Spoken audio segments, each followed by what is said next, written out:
মানস বৰগোহাঁয়ে যদি মানস চলিহাৰ কুকীৰ্তিৰ বিষয়ে জানিছিলে যে মানস চলিহাৰ এজন ধোকেবাজ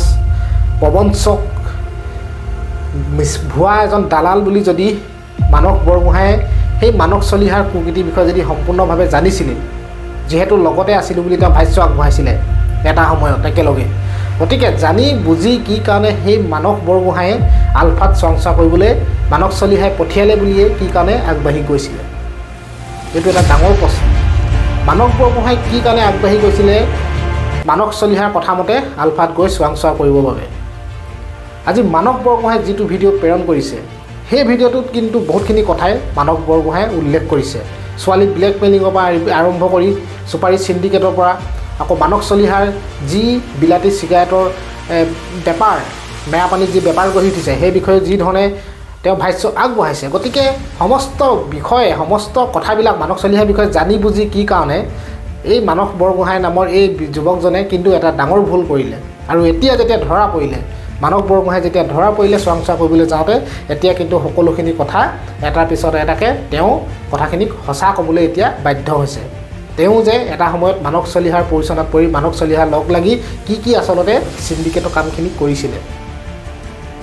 গতিকে মানস বৰগোহাঁই নামৰ এই ব্যক্তিজনে এতিয়া এই ভিডিঅ'টো দিয়াৰ পিছতেই কিন্তু এতিয়া এনেকুৱা ধৰণৰ কমেণ্ট কিছুমান আহিছে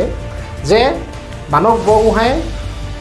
যদি জানিছিলে তেতিয়াহ'লে যদি মানস বৰগোহাঁয়েও একেই পানী মাছ বুলি কৈছে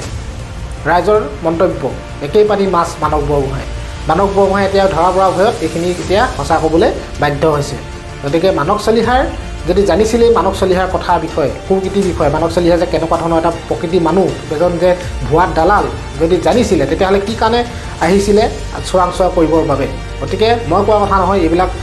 ৰাইজৰ আচলতে মন্তব্য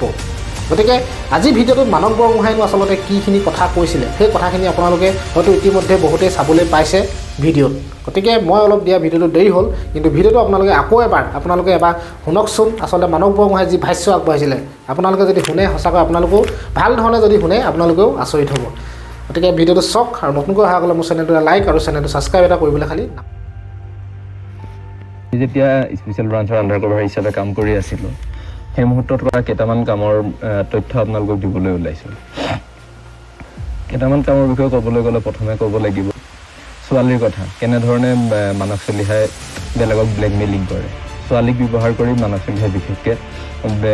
ডাঙৰ মানুহখিনিক ব্লেকমেইলিং কৰি নিজৰ কাম উলিয়ায় কিছুমান ছোৱালী গুৱাহাটীত পঢ়িবলৈ যায় তেনেকুৱা ছোৱালীৰ কিছুমান মানে আৰ্থিক অসুবিধা থাকে সেই তেনেকুৱা ছোৱালীবোৰক বিশেষকৈ বিচাৰি উলিয়াই সেই ছোৱালীবোৰৰ কোনোবা এজন ব্যক্তিৰ লগত নৈশ যাপন কৰিবলৈ দিয়ে আৰু সেই ছোৱালীজনীৰ লগত স্পাই কেম্প দি পঠিয়ায় যাতে সেই সকলোবোৰ তথ্য মানস চলিহাই ৰাখি সেই ব্যক্তিজনক ব্লেকমেইলিং কৰিব এই কথা অসমবাসী ৰাইজে নাজানে আৰু বিশেষকৈ এতিয়া অসমত হৈ আছে চুপাৰীৰ কাম চুপাৰী চিণ্ডিকেটৰ লগত মই সম্পূৰ্ণভাৱে জড়িত আছিলোঁ চুপাৰীৰ লগত ময়ো চুপাৰী গাড়ী পাৰ কৰাই দিয়া কাম কৰিছিলোঁ আমাক যিখিনি আমি আণ্ডাৰ কভাৰ হিচাপে কাম কৰি আছিলোঁ প্ৰশাসনে আমাক আণ্ডাৰ কভাৰ হিচাপে নিযুক্তি দিয়াৰ পিছত আমাক কিছুমান কাম কৰিবলৈ দিছিলে যেনেধৰণে এতিয়া কোনোবা এখন চুপাৰী গাড়ী যদি পাৰ হৈ আহিব লাগে লাইলাপুৰৰ পৰা শ্ৰীৰামপুৰলৈ আহিব লাগে বা সিহঁতি বৰপেটা ৰোডলৈ আহিব লাগে যেতিয়া তেওঁলোকে আহিব লগা হয় সেই তাৰে কিছুমান মানুহ আছিল কেইজনমান হ'ল যেনেকৈ নজৰুল আছে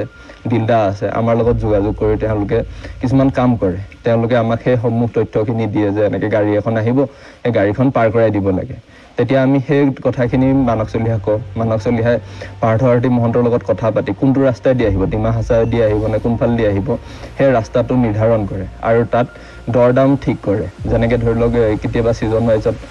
পাৰ কিলো ৭৫ টকাৰ হয় কেতিয়াবা একেবাৰে নামি ৪৫ টকাও হয় সেই হিচাপত দৰ দাম নিৰ্ধাৰণ কৰে আৰু দৰ দাম মিলিলে আগধন হিচাপত ১০ লাখ টকা হ'লে ৭ লাখ টকা আগধন হিচাপত দিব লাগিব আগধন হিচাপত দিয়াৰ পাছত এটা নিৰ্দিষ্ট সময়ত গাড়ীখন পাৰ হৈ আহিবলৈ দিয়া হয় ঠিক তেনেকৈ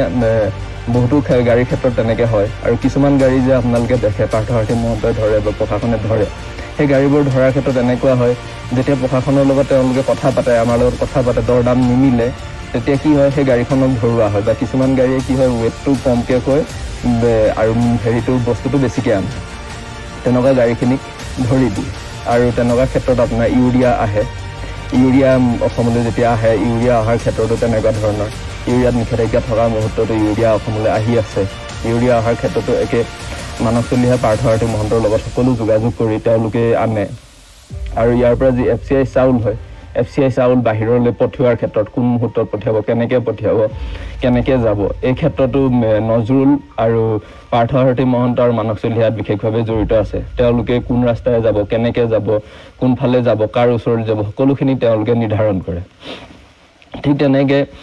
মানস চলিহা আৰু বিশেষকৈ যি বিলাতী চিগাৰেট হয় যি বাহিৰৰ পৰা চিগাৰেট আহে সেই চিগাৰেটৰ ক্ষেত্ৰত মেৰাপানীত মানস চলিহাই এখন ডাঙৰ মানে বজাৰ খুলি ৰাখিছে হয়তো সমূহ অসমবাসী ৰাইজে নাজানে মেৰাপানীবাসী ৰাইজে জানে মেৰাপানীত এখন ডাঙৰ চিগাৰেটৰ বজাৰ খুলি থোৱা হৈছে চিগাৰেটৰ বজাৰখনত বিলাতী চিগাৰেট তাত উপলব্ধ হয় মানে গাড়ীয়ে বিলাতী চিগাৰেট তাত সোমোৱাই আৰু সেই চিগাৰেটখিনি সোমোৱাৰ লগে লগে কি হয় কিছুমান গাড়ীৰ ক্ষেত্ৰত মই যেতিয়া আহিছিলোঁ আগষ্ট ছেপ্টেম্বৰ অক্টোবৰ সেই মাহত প্ৰায় মাহটোত 30খন 40খন গাড়ী তেনেকৈ সোমায় আৰু লাষ্ট মুহূৰ্তত মই অহাৰ আগে 3খন গাড়ী সোমাইছে তেনেকুৱাখিনি মানে বিলাতী চিগাৰেটৰ গাড়ীখিনি মানস চলিহা তাত সোমাই পিনে নিজে চলাই ৰাখিছে আৰু এটা কথা কৈ থওঁ মোক মানস বৰগোহাঁই বুলি ক'লে হয়তো বহুতে চিনি নাপাবও পাৰে কাৰণ আমাক মানস চলিহাহঁতে এটা কৰিডৰ দিছিলে প্ৰশাসনৰ ফালৰ পৰা মোৰ নামটো হৈছিলে মন্টু আৰু মোৰ যি ঘৰৰ ঠিকনা হয় মোৰ ডিব্ৰুগড় বুলি ক'বলৈ দিছিলে ঠিক তেনেধৰণে ময়ো কৈছিলোঁ আৰু সেই ঠিক যিধৰণে মোক ক'ব দিয়ে সেইমতে কৈ আৰু সেইমতে মই মানুহৰ পৰা যিখিনি কাম কৰিবলৈ দিয়ে টকা পইচা লোৱাৰ পৰা সকলোখিনি কৰিছিলোঁ ঠিক তেনে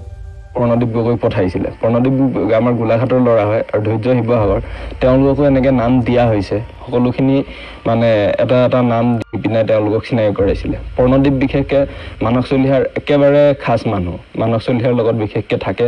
মানস চলিহাৰ লগত প্ৰায় ইফালে সিফালে যোৱা মেলা সকলো কামৰ ক্ষেত্ৰত যিখিনি কামত হয়তো ময়ো জড়িত নহয় সেই কামতো প্ৰণদীপ বিশেষভাৱে জড়িত আছে যিখিনিয়ে আমাক পঠিয়াইছে তেওঁলোকে সুখত জীৱন যাপন কৰিছে তেওঁলোকে ভালদৰে আছে তেওঁলোকে লাখবিলাখৰ জীৱন যাপন কৰি আমাক এজন অসমীয়া যুৱকক মৃত্যুৰ মুখলৈ ঠেলি দিছে আৰু সেইদৰে বহুতো মৃত্যু হৈছেও আৰু মোকো সেই একে পথলৈ ঠেলি দিলে